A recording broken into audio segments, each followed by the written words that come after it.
चारों data types जो कि हैं टपल, लिस्ट, सेट और डिक्शनरी, इनको देखने के बाद अब डिटेल्ड में हम समझते हैं कि लिस्ट आखिर किस तरीके से वर्क करती है, क्या क्या इसके फंक्शंस हैं, क्या हम इसको मॉडिफाई कर सकते हैं, किस किस तरीके से इसके एलिमेंट्स को हम एक्सेस कर सकते हैं, क्या और तरीके हैं लिस्ट को बनाने के, यूज़ करने के, वो सारा इन डिटेल इस वीडियो के अंदर इस पर्टिकुलर पार्ट में हम देखने वाले हैं।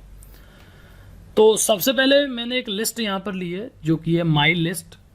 अगर मैं यहाँ पे आपको इसको प्रिंट करा के दिखाऊं तो जो कि ऑलरेडी हम देख चुके हैं, बट फिर भी जस्ट फॉर एन एग्जांपल मैं एक बार फिर से आपको दिखाता हूँ। इसको जब रन करेंगे तो रन करने के बाद कुछ ये आउटपुट आया है मेरे पास जो कि मैंने लिस्ट में एलिमेंट रखे हैं।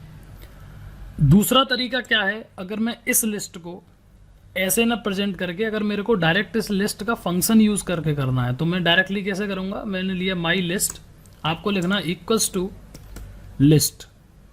अगर आप लिस्ट यूज़ करेंगे तो ये लिस्ट पाइथन के अंदर ऑलरेडी इनबिल्ड फंक्शन है जिससे आप डायरेक्टली इस तरीके से यूज़ करके भी लिस्ट बना सकते हैं।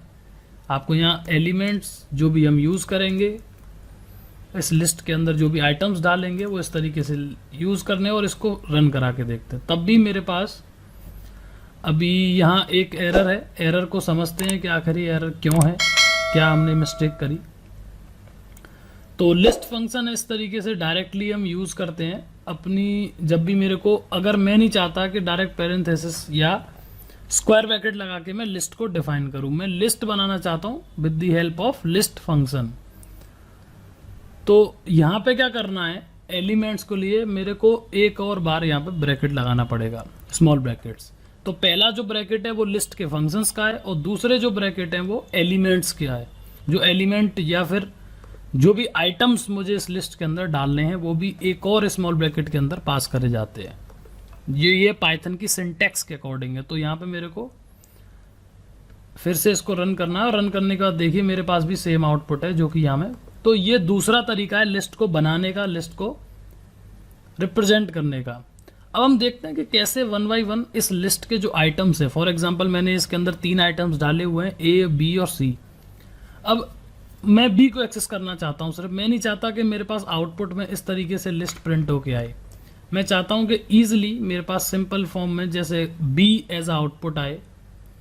तो मैं क्या करूँगा, यहाँ पे प्रिंट स्टेटमेंट के अंदर ही जो मैंने माई लिस्ट पास की है इसी के बाद हम लगाएंगे स्क्वायर ब्रैकेट्स। स्क्वायर ब्रैकेट्स तब लगाए जाते हैं जब मुझे कोई भी एलिमेंट उसकी इंडेक्स के थ्रू एक्सेस करना है, यानी कि उसके एड्रेस से। एड्रेस का मतलब क्या है कि ये किस पोजीशन पर है, उसकी पोजीशन से मुझको एक्सेस करना है। तो अगर देखा जाए तो प्रोग्रामिंग लैंग्वेज के पॉइंट ऑफ व्यू से ये जो इंडेक्स है मेरा, ए जो है 0 पर है, बी 1, सी 2। तो मेरे को बी एक्सेस करना है तो उसके लिए मैं यहाँ पास करूँगा 1। और जैसे ही आप यहाँ 1 लिखोगे और इसको रन करोगे तो यहाँ पे आप देखोगे मेरे पास सिर्फ एक ही एलिमेंट आया है अभी जो कि है बी। तो इस तरीके से हम लिस्ट के अंदर अपने आइटम्स को एक्सेस करते हैं। ये मेरे पास आउटपुट आया बी जो कि मैंने एक्सेस किया है इसकी इंडेक्स से।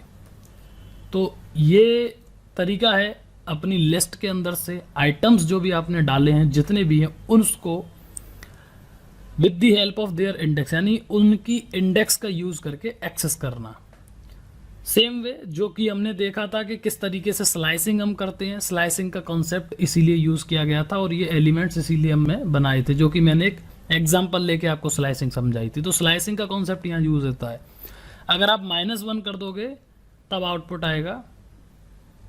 मैं एक बार -1 करके भी आपको नेगेटिव इंडेक्सिंग से भी आउटपुट दिखाता हूं। तो ये लास्ट एलिमेंट लेगा जो कि हम ऑलरेडी देख चुके हैं स्लाइसिंग के अंदर। तो ये आउटपुट में आएगा सी। तो इस तरीके से स्लाइसिंग का ये सारे कॉन्सेप्ट धीरे धीरे यूज होंगे एक दूसरे के अंदर। तो ये बेसिक्स टॉपिक्स हैं जो बेसिकली आपको ध्यान देने हैं। अब इसके बाद हम देखते हैं कि रेंज ऑफ इंडेक्सेस जो हमने देखा था स्लाइसिंग के अंदर। फॉर एग्जाम्पल मैं एक्सेस करना चाहता हूँ, यहाँ पे कुछ एलिमेंट्स और हम ऐड कर लेते हैं ताकि हम लिस्ट को थोड़ा डिटेल्ड में ये सारी चीज़ें कवर कर पाएँ। तो मैंने अभी 5 एलिमेंट लिए हैं और मैं यहाँ रेंज डालता हूँ फ्रॉम 2 to 4। फॉर एग्जाम्पल मैंने यहाँ डाला है 2:4। तो जब मैं इसको रन करूँगा तो अभी ये जो मेरे को एलिमेंट एक्सेस करके देगा वो स्टार्टिंग करेगा इंडेक्स 2, यानी कि इंडेक्स 2 पर मेरी सी है। और इसके बाद दो एलिमेंट्स यानी कि 3 और 4। 3 और 4 पे क्या है मेरा C और D। तो C से स्टार्ट करेगा और ये लास्ट एलिमेंट को एक्सक्लूड करता है, यानी कि जो 4 है इसको इंक्लूड नहीं, यानी इसको नहीं लेगा, इसको छोड़ देता है ये सबसे लास्ट वाले इंडेक्स को। उसके पहले जो होगी यानी कि 3 तक लेगा, तो 2 से लेके 3 तक। अगर मुझे 4 ई भी प्रिंट कराना है तो मेरे को यहाँ टाइप करना पड़ेगा 5। तो जब मैं इसको रन करूँगा तो अभी मेरे पास जो आउटपुट आएगा वो आएगा CDE, कुछ इस तरीके से। तो ये कॉन्सेप्ट होता है स्लाइसिंग का, जब हम लिस्ट के अंदर इसको यूज़ करते हैं अपने एलिमेंट को एक्सेस करने के लिए एक लिस्ट में। ये हैं बेसिक एग्जांपल्स कि किस तरीके से लिस्ट के एलिमेंट्स को, जो आइटम्स हमने 1 बाय 1 डाले हैं, कैसे उनको एक्सेस किया जाता है। अगर आप यहाँ पे 3 से 2 से स्टार्ट करोगे, या फिर फॉर एग्जांपल अगर मैं 3 से स्टार्ट करूँ और लास्ट में कोई भी वैल्यू पास नहीं करता हूँ मैं इधर, तो आउटपुट क्या आएगा, ये इंडेक्स 3 यानी कि C से स्टार्ट करेगा और इसके बाद वाले जो भी एलिमेंट्स हैं इसके बाद वाले उन सबको प्रिंट करा देगा। अब मैं क्या चाहता हूँ कि ये मैंने स्लाइसिंग देख ली, किस तरीके से लिस्ट के एलिमेंट्स को, आइटम्स को मुझे एक्सेस करना है, किस तरीके से हम पढ़ सकते हैं। अब हम देखते हैं कि जो भी ऑलरेडी बनी हुई लिस्ट है, मैंने आपको बताया था कि लिस्ट को हम मॉडिफाई कर सकते हैं, यानी कि उसके आइटम्स को, उसकी वैल्यूज़ को हम चेंज कर सकते हैं। तो अभी हम देखते हैं कि किस तरीके से आइटम्स की वैल्यू को चेंज किया जाता है। फॉर एग्जांपल ये जो E है, मैं चाहता हूँ इस E को रिप्लेस करना F में। तो उसके लिए हमको यहाँ क्या करना पड़ेगा, यहाँ हम करेंगे माई लिस्ट, क्योंकि मेरी लिस्ट में मुझे चेंजेस करने हैं, और लिस्ट में मेरे को चेंजेस कहाँ करने हैं, वो इंडेक्स वैल्यू मेरे को यहाँ पास करनी पड़ेगी। तो इंडेक्स क्या है मेरी, E की इंडेक्स क्या होगी, 1 2 3 4 5 एलिमेंट है मेरे पास, तो 0 से ये स्टार्ट होता है, तो मेरी E की इंडेक्स हुई 4। मैं क्या चाहता हूँ, इस इंडेक्स 4 पर जो भी अभी करंट वैल्यू है इसको मैं बनाना चाहता हूँ F। ओके, अब F करने के बाद यहाँ पे आप प्रिंट स्टेटमेंट चलाएंगे। सिंपली कुछ नहीं करना है, नॉर्मल प्रिंट स्टेटमेंट हमको लिखना है और इसको रन करना है। जैसे ही मैं यहाँ रन करूँगा, ये देखिए मेरे जो एलिमेंट है, अगर मैं आपको सिर्फ 4th एलिमेंट प्रिंट करा के दिखाऊँ एक्सेस करके, यहाँ इस तरीके से यहाँ पे 4 लिखना है सिंपली और इसको रन करना है। तो देखिए मेरा जो E है, मेरी ओरिजिनल लिस्ट क्या थी, जो मैंने बाय डिफ़ॉल्ट जो यहाँ पे स्टार्टिंग में एक एलिमेंट्स जो आइटम्स डाले थे अपनी लिस्ट के अंदर, वो थे A B C D E, पर मैंने E को रिप्लेस कर दिया F से इस लाइन पर। तो उसके बाद जो मुझे आउटपुट मिलेगा 4 पे, वो मिलेगा F, ना कि E, जो कि आप देख सकते हैं।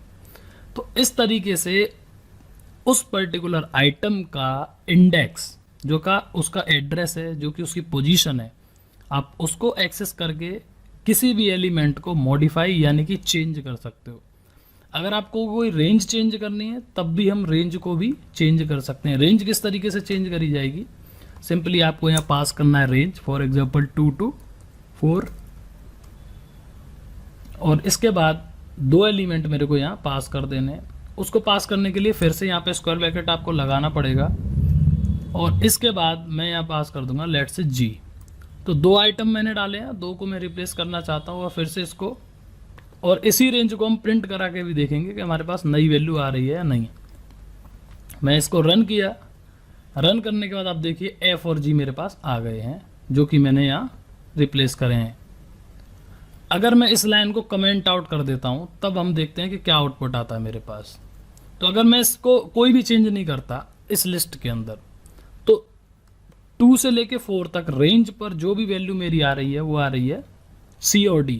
C और D कैसे, 2 और 4 रेंज का मतलब ये हुआ कि इंडेक्स 2 से लेके इंडेक्स 4 तक। तो इंडेक्स 2 पर क्या है मेरा, इंडेक्स 2 पर C है, उसके बाद D है, और ये 4 को लास्ट वाली जो इंडेक्स वैल्यू उसको नहीं लेता है, उससे पिछली वाली जो होगी वहाँ तक कंसीडर करेगा, यानी कि वहाँ तक लेगा, यानी 3 तक। तो 2 और 3 पोजीशन पर क्या है मेरा, C और D। और अगर मैं इसमें चेंजेस कर दूंगा, इन दोनों की पोजीशन की जगह पे मैंने क्या एलिमेंट्स डाल दिए, F और G। अब इसको जब मैं रन करूंगा तब मेरे पास आउटपुट आएगा F और G। तो इसी तरीके से हम एक रेंज को भी मॉडिफाई कर सकते हैं इस लिस्ट के अंदर। उसके बाद अगर आपको कोई नया आइटम इसमें इंसर्ट करना है, फॉर एग्जांपल ये लिस्ट मेरे पास ऑलरेडी है, मैं क्या चाहता हूँ इस लिस्ट के अंदर मैं इसको मॉडिफिकेशन को कमेंट आउट कर देता हूँ, जस्ट समझाना था मुझे। अब ई है मेरे पास, मैं एफ इंसर्ट करना चाहता हूँ। लिस्ट तो मैं बना चुका, मैं नहीं चाहता कि मैं इस लिस्ट में यहाँ से चेंज करूँ, मैं बाहर से इसके अंदर इंसर्ट करना चाहता हूँ एक नया एलिमेंट जो कि है एफ।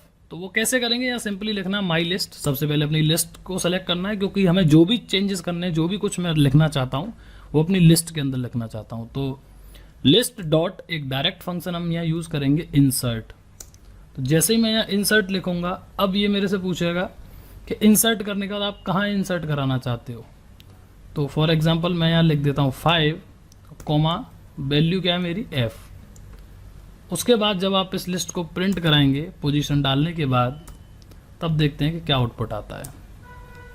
जैसे ही मैंने इसको रन किया, रन करने के बाद देखिए यहाँ मेरे पास एरर आया, क्योंकि मेरे को यहाँ कॉमा करना था, डॉट कर दिया मैंने। अब एक बार फिर से इसको रन करते हैं। रन करने के बाद ये देखिए ये मेरा एलिमेंट f जो है इसमें ऐड हो चुका है। अभी तक क्या था, मेरे पास सिर्फ ABCDE था, बट अब मेरा f भी इसमें आ गया है, ये देखिए। तो ये कैसे आया, मैंने कुछ नहीं करा, सिंपली जो मेरी लिस्ट बनी हुई थी उसको मैंने एक्सेस किया माई लिस्ट से, और उसके बाद मैंने एक डायरेक्ट फंक्शन यूज़ किया जो पाइथन का इनबिल्ट है इसके लिए, इंसर्ट। तो इंसर्ट में जहाँ पे भी जिस भी पोजीशन पे आपको ये ऐड करना है एलिमेंट, उस पोजीशन पे को यहाँ पे आपको इंसर्ट करना है, और पोजीशन को डालने के बाद जो भी वैल्यू आप देना चाहते हैं वो यहाँ वैल्यू लिख दीजिए। तो इस तरीके से आप एक नया एलिमेंट अपनी लिस्ट के अंदर इंसर्ट कर सकते हैं। ऐड लिस्ट आइटम्स, रिमूव, इसी तरीके से पाइथन के कुछ इनबिल्ट फंक्शंस हैं जिनको आप गूगल करके भी प्रैक्टिस कर सकते हैं कि लिस्ट से रिलेटेड क्या क्या चीज़ें हैं जो हम कर सकते हैं।